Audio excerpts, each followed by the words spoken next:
This show is not suitable for all audiences. Listener discretion is advised. Do it again. Why? Because I'm supposed to be in the bag. Okay. Well, what happened? Why you just can't say your name? Because you did too fast. And no, don't do that. If you play it back, you're going to see how you made a mistake. You went too fast, girl. You went too fast, girl.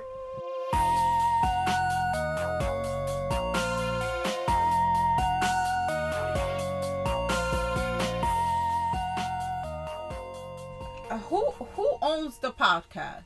Nina the Diva and Ayana the Diva. No. Ayana the Diva don't do no editing, no research, no nothing. I do it all. I'm the master and brains behind this whole operation. What is your name? Do you know who Evelyn Colón is? She sounds really familiar, but I don't know nothing about her. Is she Hispanic? Yes. Yeah. That's all I know. Okay. When did it happen? November Of 13. Oh no, of what year? It's not in the 2000s. Huh? 2008. Negatron. On December 20th, 1976, 14-year-old Kenneth Jumper Jr. was walking near Lehigh River in Carbon County, Pennsylvania, in an area where he used to trap. And no, it's not that type of trap. Trapping back then means catching animals. So he was minding his business when he saw a human head near a piece of luggage. So he bolted out of there to go tell Richard, who's 19 and is his older brother. And I guess Richard is like, okay, you're pulling my leg. Let me go check with you. As soon as Richard confirms what Kenneth saw, they run back home and they call the police. Police get there and it's 3 luggages. And not only did they find a human head, but the rest of it was located in those 3 suitcases. The 3 suitcases were all of the same height. 2 of the suitcases were striped with red and blue and white, and the other one was tan with a plaid design. They were all of vinyl material, and they were spray painted black. And at some point, the handles had been cut off. It's believed that whoever had these luggages threw them over the bridge, intending for it to go in the water, but instead it landed about 20 feet away from the water. And the impact made 2 of the 6 suitcases bust open. This was December 20th, 1976. So inside the suitcases were dismembered remains of a woman and her unborn fetus. The body was collected and transported to Nadam Houghton Hospital, December 23rd, 1976. Oh, God. 1976 for an autopsy, which took 3 hours. She had no identification, so they started calling her Beth Doe. Now, Beth Doe was between 4'11" and 5 feet 4 inches. She weighed 140 to 150 pounds due to her pregnancy. Her hair was shoulder length dark brown hair, and her blood type was O. She had distinctive markings on her body, a 2 to 6 inch scar on her ankle, and 2 moles on her face. One above her left eye and the other one on her left cheek. Some of her molars had been removed. The coroner said she had died 24 hours before she and the baby were located. But the temperature for the past week had been below frozen, and this would have delayed decomposition. So it is possible that they could have been killed a week ago, and it wouldn't have been more than a week, because Kenneth, the teen that discovered the disturbing crime scene, said that he had walked the same path last week and the suitcase weren't there. So it was determined that she was white, Beth Doe was carrying a 9-month female fetus. She had been sexually assaulted, strangled, and shot in the neck. Her body was then dismembered with a serrated blade. So another distinguishing mark was that she had the letter WSR 45 or 47 on her left palm in ink. The baby was removed from Beth Doe before she was dismembered. The coroner put her... So she was dismembered with a serrated blade. The gunshot wound was done post-mortem. Her nose, breast, and ears have been severed and have never been found. The first luggage contained her torso, her arms, and her legs were in the second one, and the third had her head and the baby. And the coroner put her age range between 15 and 25 years old.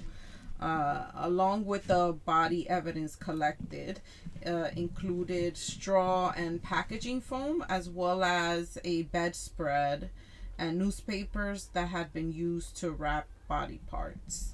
All technology available at the time was used to try to identify Beth Doe, but including running her prints through the FBI database and asking for the public to help identify via a sketch of what she might look like.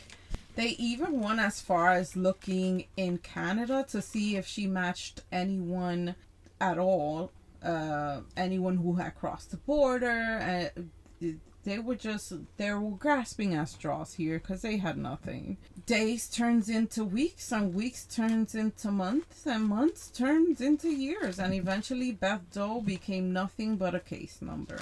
At one point, they received a tip about a teacher gone missing and a motel covered in blood, and it was all true, but it wasn't Beth Doe.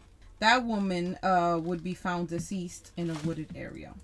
So, murder is the preferred pastime here, I guess. 7 years in the morgue, and unfortunately, they were no closer to figuring out where she was from or who she was with. So she was buried in Pottersfield along with her baby girl. This was in 1983 in Longtown Road Cemetery in Pennsylvania. In 2007, being that technology was much more advanced, Beth Doe is exhumed to take more forensic information, and they were able to reconstruct an updated age-progressed sketch of her face in 2015. They updated the picture again in September of 2019. Police think they've caught a break when they get a tip. A girl named Maggie had ran away and she was pregnant, but it turned out to be a bust because Maggie was found alive and well later that month. Homegirl just didn't want to be found. Oh, wow. Yeah. So they plug in Doe's DNA into the DNA data to see if maybe she has family that have submitted their DNA. Like, kind of like when you submit to 23andMe. Like, that's the way they're solving cases right now. Yeah. It's called parental genealogy. Wow. It's very interesting stuff. And don't you know that they got a hit? Oh, well. Mm-hmm. They got a hit.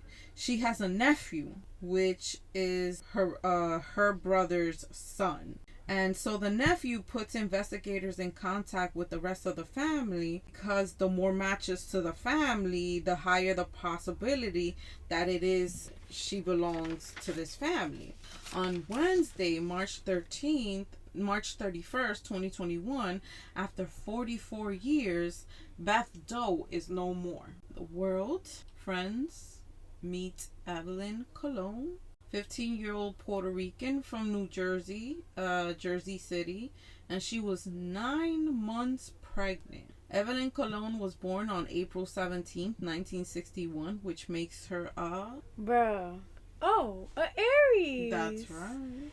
She's an Aries. And that's it with all the digging I did. All the articles, newspaper clippings. No one could say what games she liked, her favorite music, her favorite color, her personality. Was she funny? Was she quiet? Her hobbies, dreams, nothing. This girl was a ghost before she even died.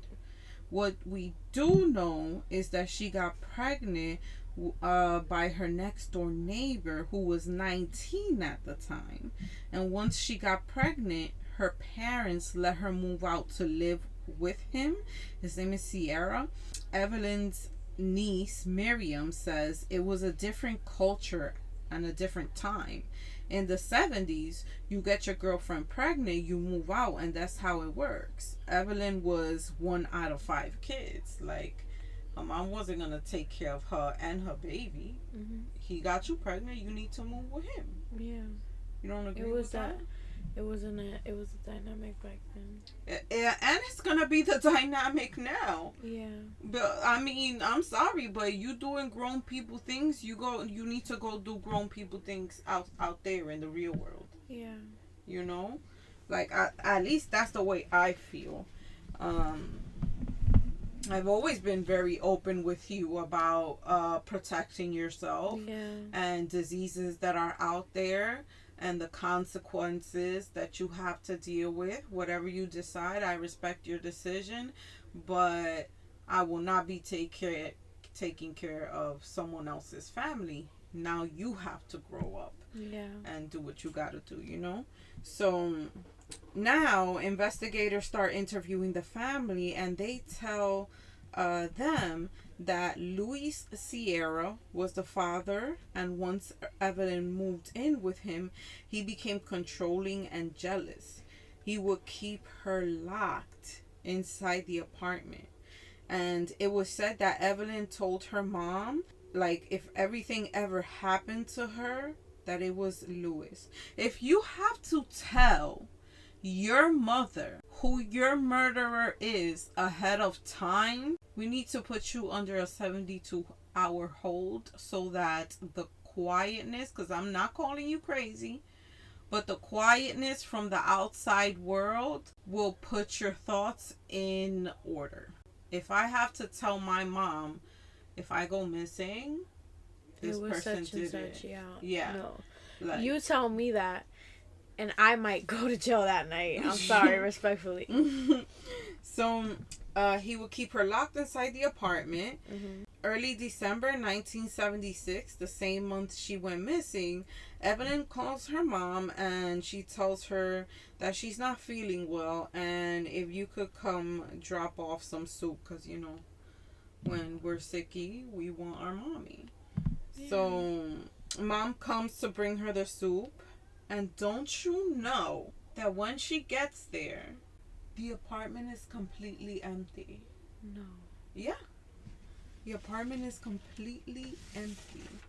They tell investigators that that the January after she went missing, they got a letter from Evelyn, and it was postmarked in Connecticut and written in Spanish. In the letter, allegedly written by Evelyn, she says her and Luis have moved to Connecticut, that she had given birth, and that it was a 9-pound bouncing baby boy who they named Luis Sierra Jr. after his pappy. So she also says that if she needs anything, she'll reach out. And in other words, it's like, don't call me, I'll call you. This letter was the reason her family did not report her missing. So now we have a name and we have a suspect. So they tracked him down to Ozone Park, Queens in New York. Mm-hmm. They arrest him for the suspicion of Evelyn's murder, and of course he denies it. He's 63 by the way, and he says he don't even know who she is. Eventually, though, he did tell them, fine, I dated her, and she was having my seed. And then he said that December of 76, she was going to leave him. When he got home one day, everything was simply gone. You was better off saying nothing. So he claims that he assumes that Evelyn went back to her mother's, and so he went and moved in with his father. And he claims that he had gone to Evelyn's mother's house a few times and no one answered the door, so he stopped trying. So then police ask him about the letter, and this cocksucker says that him and Evelyn went to Connecticut to view apartments, and that he had really been hoping for a boy, so she can name him Louis Sierra Jr. One of you is enough. Like, we don't need two of you walking around. Like, your name is Louis Sierra. We don't need another Louis Sierra, but okay. He claimed that he does not recall saying that the baby was born yet. Yes, you did, in a letter to her parents, supposedly from Evelyn. You even said that he was 9 pounds. And then they tell him that the letter was written and then received by Evelyn's family after Evelyn's remains were found in Pennsylvania. And that's when Doofus had no comeback. Don't worry, Doofus. I got your back. Like, you could have just said that you're old and you don't remember nothing and you're disabled. No. The answer to that is that you killed her. You see how 2 and 2 equals shut the fuck up? So he gets charged with criminal homicide and without bail, right? And will eventually be extradited back to Pennsylvania.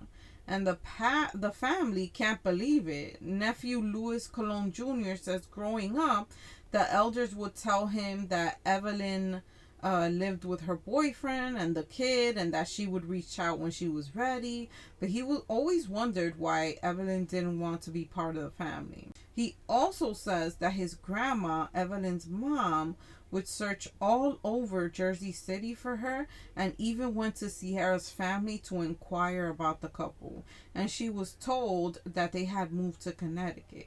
When asked why the family never reported her missing, he said his grandmother went twice to the police to report her missing, but because of the letter, they couldn't help her. That should be, oh my god, that's like extremely illegal. That should be extremely illegal. Why are we overriding family right now? That is like people who know her. No.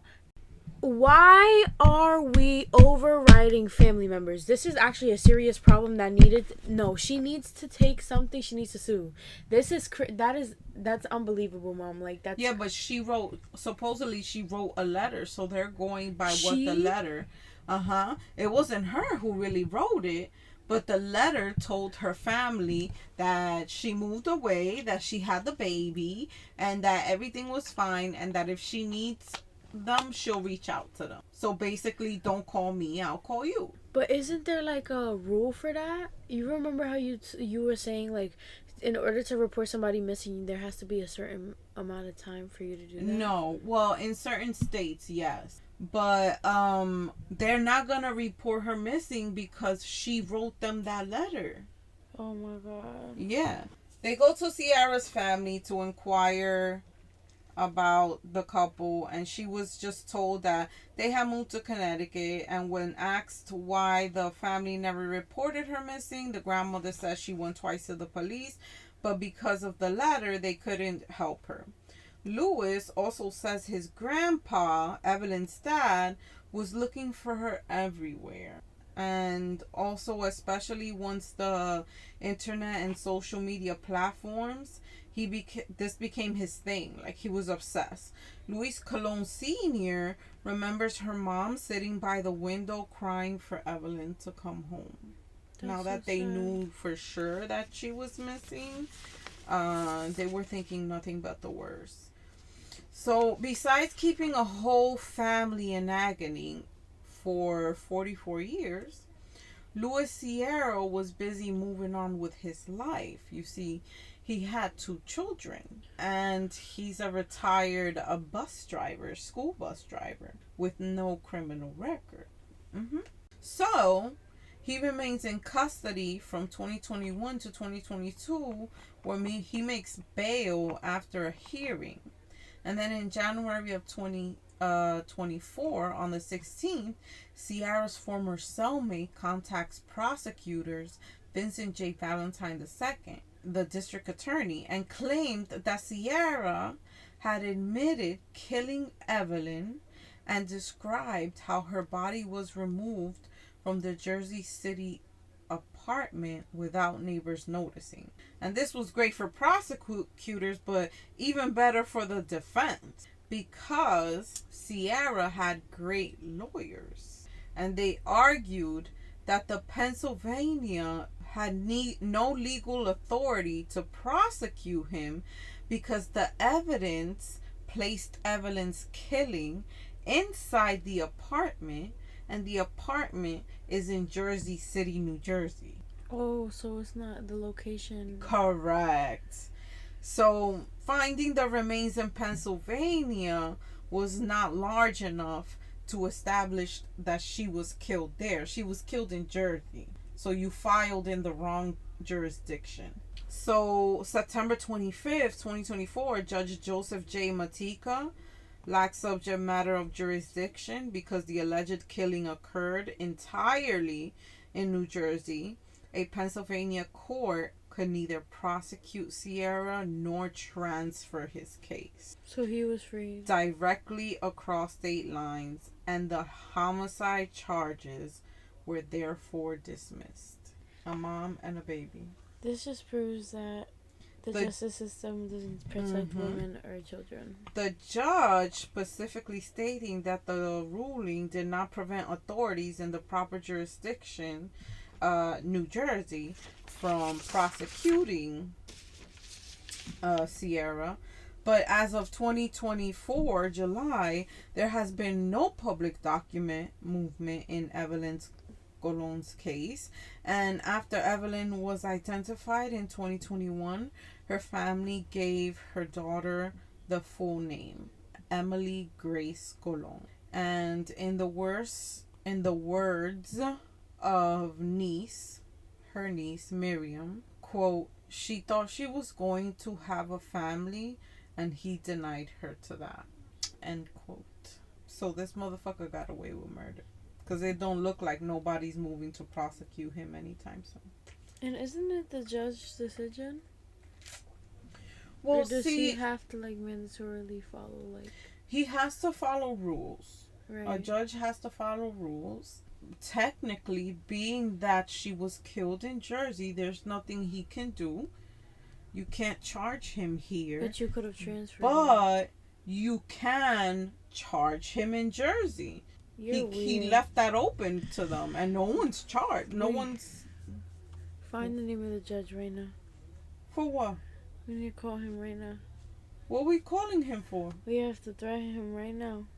He doesn't decide. He just has to decide, yes, this could go to trial. No, this can't go to trial. Oh, so he's the mediator to make sure that not mediator, but preliminary and all that good stuff. You got no case. No, this is not okay, Mom. I know you don't think it's okay while you slept on your refresher. I don't think it's okay, of course not. But I blame more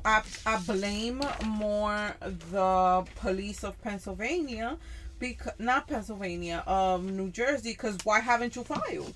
Why haven't you tried bringing him to your state? Why hasn't he been extradited to New Jersey? And why is he still walking free? Because there are plenty of people who wait for extradition while they're in jail. Why is he not in jail?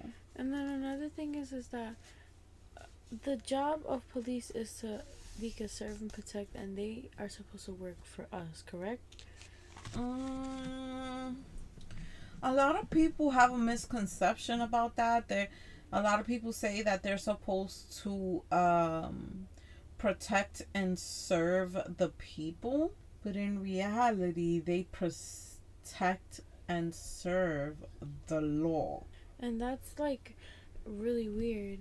I feel like the court should be the ones to enforce the law.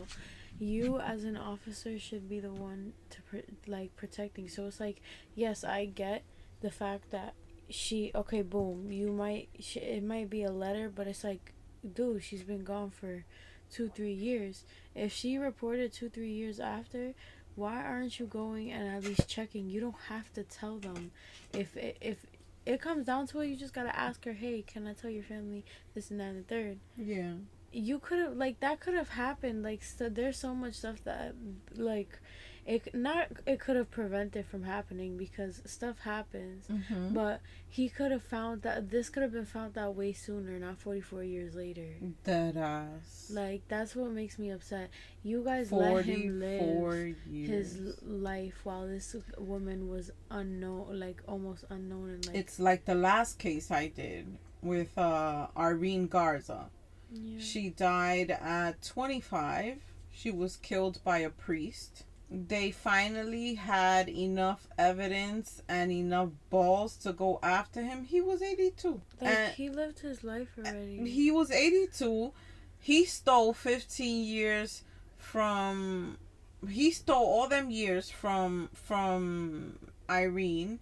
And we only stole 2 from him. How is that even justice? Just because you want his name to be on a paper as her official killer? It made no sense to me. He won. He won. He was an amazing man after he left the priesthood. So everyone is going to love him, including his children, his grandchildren, his great-grandchildren. They're not going to look at it from the narrative of Garza's family. Because after he left priesthood, he was nothing but amazing. So what justice got served here? I don't know. You can go to the case description below and all my contact is there. Although I do urge you to submit an anonymous confession. It is completely anonymous. You hit the link tree in either the TikTok or the Instagram, and maybe it'll get aired and I can laugh at you. And until next time, folks, love you, thank you, bye. You're so cute. All right. No, you did it right.